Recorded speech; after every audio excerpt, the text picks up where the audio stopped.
Hey everyone, and welcome back to Bridging the Gap. Make sure to leave a like on this video down below and subscribe. My name is Alvin. I lead right on most issues, and I'll be representing the Republican side. My name is Luke. I lean left on most issues, and I'll be representing the Democratic side. Hey guys, so in this video, Alvin and I are going to be giving you our bipartisan takes on the early vote so far for this 2024 election that is coming up really quickly. Yeah, so this is the state of the race right now, basically. Kamala Harris is going to win or favored to win, in our opinion, 241 electoral votes. And Trump is practically guaranteed to win 219.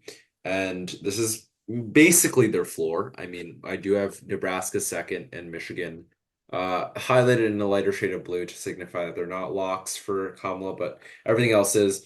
And yeah, so you need 270 electoral votes to win the White House. And we'll do a video very soon on the paths to 270 once again and the swing states. But right now, we have a new metric that we can look at to examine who might win and signs that might point to either side having a better chance. And so that is early voting. And we've talked a lot about the polls, the betting markets, various models, of course, of like who's going to win or not, like the 13 keys. But today, let's talk about the early vote, Luke. Yes, and before we really get into it, I just want to note the early vote is not the best predictor of elections. Like, take everything you see here with lots of grains of salt. It's still pretty early. We're like maybe a week into early voting for a lot of states. Actually, for some, it's about a month, I think, but it varies state by state. You know, some states are just opening, some we only have limited data for, and obviously this could all like anything you see here in terms of like party registration or such can completely be overwhelmed by election day vote.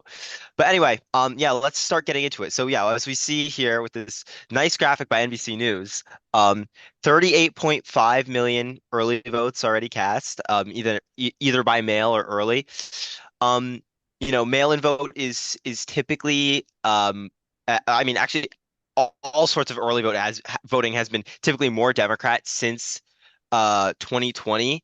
And some of those trends have been reversing since 2022 and with Republicans encouraging that. So as you can see here at the top of the screen, in terms of registered voter estimates, it's about even nationwide with Democrats at 42 and Republicans at 40.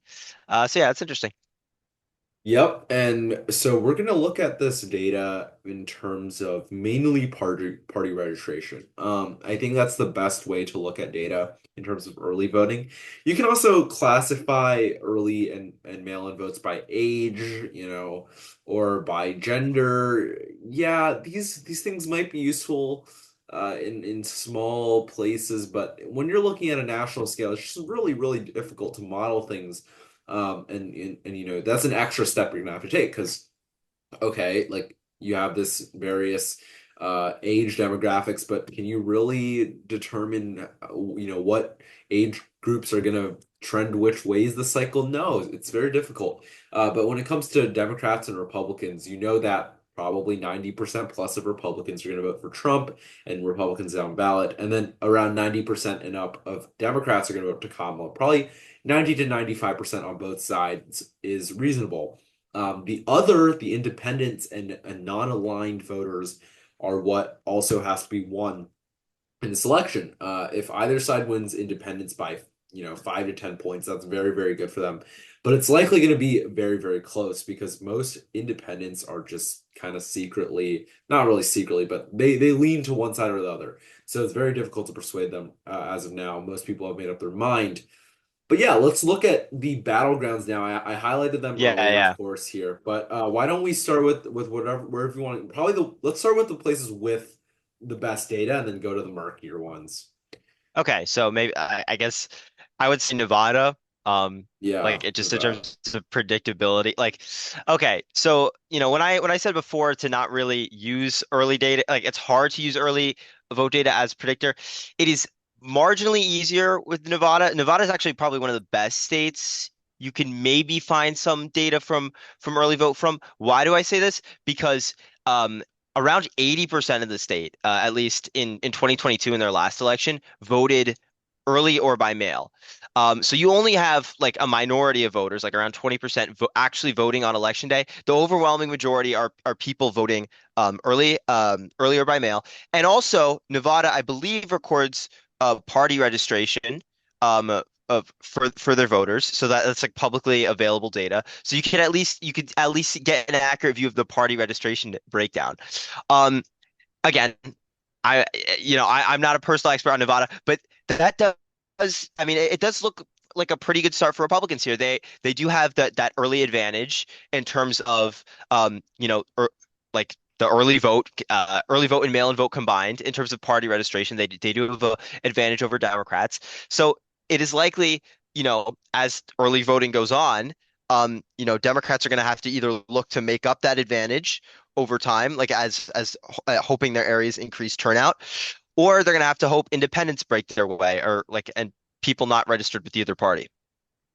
Agreed. The data there in Nevada is very, very optimistic for Republicans. I think that it looks that way upon first glance.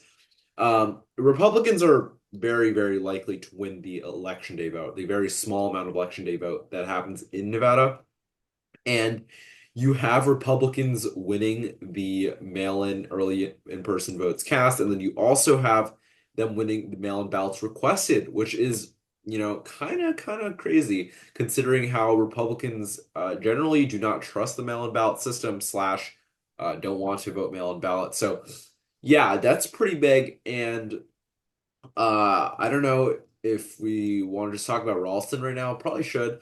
Yeah, He's yeah, let's do it. a reporter at the Nevada Independent, and he is very very good in terms of election predictions off of the early vote data. He pulled off a good prediction in 2020 and in 2022, calling every single race in 2022 perfectly, which, that is a very good track record, Hmm. especially because both elections were different types of national environments, very different uh, things happening in the early vote slash mail-in because you had a pandemic 2020 and you sort of had a waning pandemic in 2022, which, that's really good predictions off of that kind of stuff. And now we're in 2024.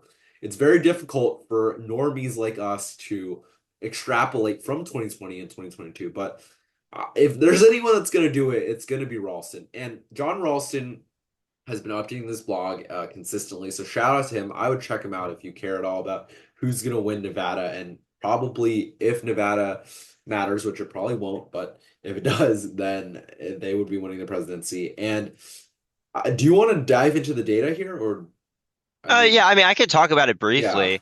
sure. Basically, I believe what it is saying here is that just turnout among Republicans has been generally higher than turnout among Democrats, and turnout and especially in rural areas, turnout has just generally been higher.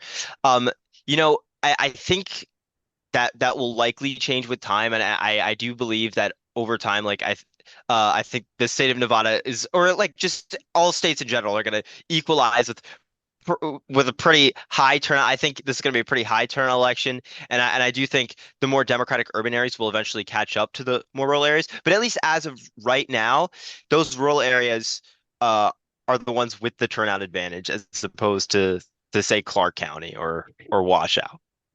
Yeah, and even Washoe, which for those who are not familiar with the geography there, is where Reno is, and Clark is where Las Vegas is. So those are going to be the most Hmm. populous counties. And then you have the rurals, which are heavily red. Yeah, I mean, if you look at Washoe, it favors Republicans right now, which is huge. And this includes mail-in ballots. And Clark is a very, very small amount for Democrats, where to the point where Republicans lead at around 29,000 votes in which is like 5 or 6%. Yeah, 5.3% or 5.5%. I don't know. Depends on what you look at. Republicans are up by a very healthy margin, and it's going to force, you know, Democrats to overperform in places like Clark eventually when they do try to catch up. Like here, you can estimate how many votes are left among registered voters, but it's hard Hmm. to model who's going to turn out.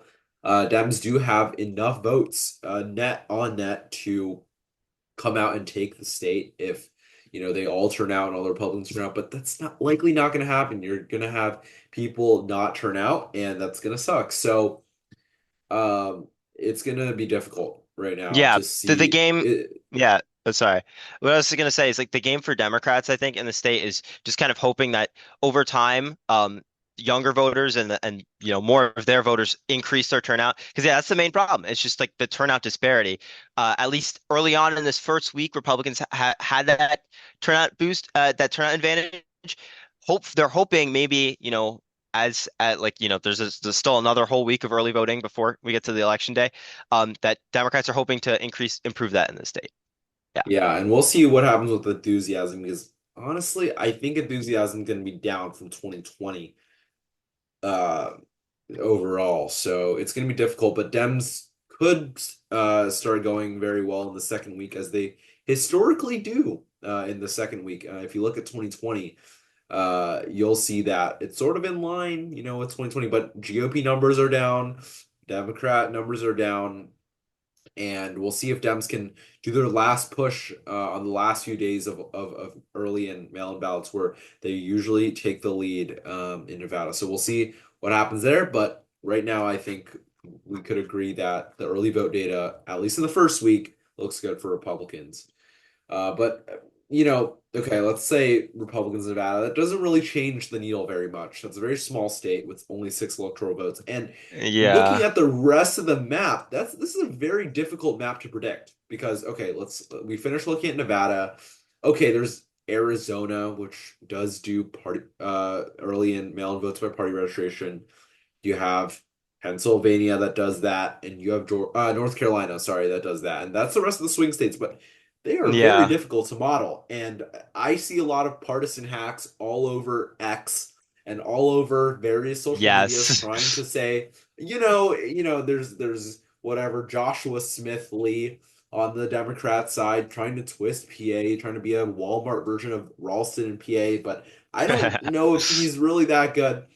You have these various Trump operatives that have been posting Rasmussen polls since June and not really posting unfavorable polls. But then now they're all of a sudden saying it looks great for Trump in North Carolina.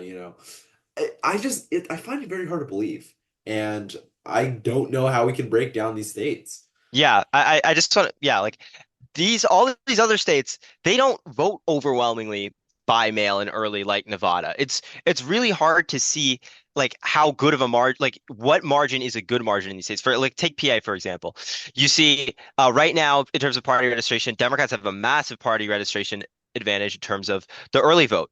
The early and mail-in vote. Ordinarily you'd be like, oh yeah, that's great. They're leading by 30 points. But that really means nothing when you consider that on election day, like if like half the people who vote on election day, and that's overwhelmingly Republican, then that's just gone. And the problem with these people trying to predict it online is like you can't really like for especially for these other states, it's really hard to tell like who's going to vote on election day, who's actually going to turn out, how much how many votes you need, what firewall is enough of a firewall to actually prevent the other side from overtaking you. So yeah, that's the real trouble with all these other states. And I think another factor, if you want to go to the split ticket article for a second, is that like the composition, who's voting where is changing since 20 like and when you look at 2020, Democrats voted overwhelmingly by mail. This models the state of Maryland here. As you can see, the mail-in vote in 2020 in the state of Maryland was overwhelmingly blue.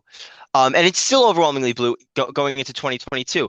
But that election day vote, that's the key. The election day and an early vote actually both are shifting. I think Republicans are getting a little more comfortable, and you see it with Trump and you see it with his allies. They're encouraging mail-in voting. They're encouraging early voting, especially. And there are slight shifts in terms of the percentage where people are voting and how they are voting. Like I think we're going to see more Democrats comfortable voting on election day this time around, and more Republicans comfortable voting early and by mail this time around. Anyway, do you have any takes? Yeah, it's interesting. I think if you actually click on vote type, you're right here that all the votes counted here are mail-ins, while uh they've already been voting early in person for a month. So they actually don't even have the data here. So that's weird. Yeah, Pennsylvania up 30 for Democrats in the mail-in, but that's the mail-in. I mean, that's sort of to be expected. Very difficult to tell if that's good or bad for Democrats. Like I don't know. People probably don't know. I mean, you saw in 2020, Democrats had a massive lead in terms of mail-in ballots, but that's just not going to last. I mean, Republicans are going to come through on election day, and those votes are going to get counted at different times. In Pennsylvania, Republicans were counted first, I suppose. I don't know. So that's just how it comes down to. It comes down to all these votes, and it's very difficult to model. I mean, in Georgia, you have Democrat all over trying to say that the early vote looks good for them because uh, Bolton and DeKalb and all these Atlanta suburb counties are getting a lot of early votes. Okay, I guess that looks good for them. Yeah. High turnout, high turnout among women, among young women. That looks good for them. Okay, but then you look at the breakdown by race. And you see that the electorate is much whiter than usual in these counties. And then you're thinking, oh, well, maybe that favors Republicans by a lot because if you have a whiter electorate than 2020, and black voters are going to heavily break for Harris, although maybe not at a rate as great as for Biden, that's going to look great for Republicans. If the actual final electorate looks whiter, that's going to probably tilt Georgia for Trump. So these people that want to spin it in a certain way, I don't know how much I can trust them at all. And that goes for Arizona too. It's just so difficult to model these votes, Yeah. even when you have party registration. Yeah, and I mean, if you just take a second to go over a map, I think, yeah, I would just say like the Atmos map. I just want to say, yeah, like this should be the map here, and I think you could maybe even undo Michigan here. Put Michigan in toss up. This is the map. This is what the early vote tells us, by the way. Nevada is like okay, Nevada we could maybe derive a bit from it. Like we could tilt that Republican in terms of what the early vote is telling us. Everything else though is like we don't know what it's telling us. It's telling us different things. We have PA, PA numbers, mail numbers looking, oh yeah, they're really blue, but we don't know what's going to happen with the early vote. We don't know what's going to happen on election day in Georgia and in North Carolina. The vote is overwhelmingly in-person votes. The registration looks really close, but we don't know what's going to happen with the mail-in vote. We don't know what's going to happen on election day. So again, yeah, I think that should be the main lesson from this video for anyone watching. It is really, really hard to extrapolate real data from this type of voting. Yeah, and anyone that's trying to say otherwise is probably just trying to trick you because it's too difficult to tell. And when you look at Wisconsin and Michigan, it's even harder because they don't even register the data by party registration. So if you look at Wisconsin and Michigan, this is just model data from Target Smart, which admittedly is a good firm. They were pretty good in 2020, but still you're modeling who went out to vote based off of which counties are turning out more. So like let's say the cities are have high early in person or mail-in returns. Okay, they're just modeling that as Democrat votes or rurals as Republicans. Mm, That's pretty good, at least in 2020, but that can be very foggy when you're trying to compare the data to 2020 because in 2020 you had a pandemic and that's very difficult to model when you don't have a pandemic 4 years later. So yeah, that's why we're gonna have to sort of just leave it here. yeah. All right. Any last words in terms of this? Or I mean, Um, Yeah, not really, but I would actually I guess I would say it is pretty nice to see like a lot of people voting early, making sure they get their votes counted. So you, the viewer, you guys should go out and vote early, make sure your vote is in, it's locked in, so you don't have to worry about doing it on election day and making sure you have time to do it on election day. But yeah, other than that, I think that's it for the early voting. yeah, I mean, there's no shame in voting on election day, but make a plan to vote on some day. So, anyways, thanks for watching, guys. Leave a like on this video down below. Comment down below what you think about the early voting data. Subscribe to the channel and ring the bell and share the video with your family and friends. Thanks for watching. See you guys.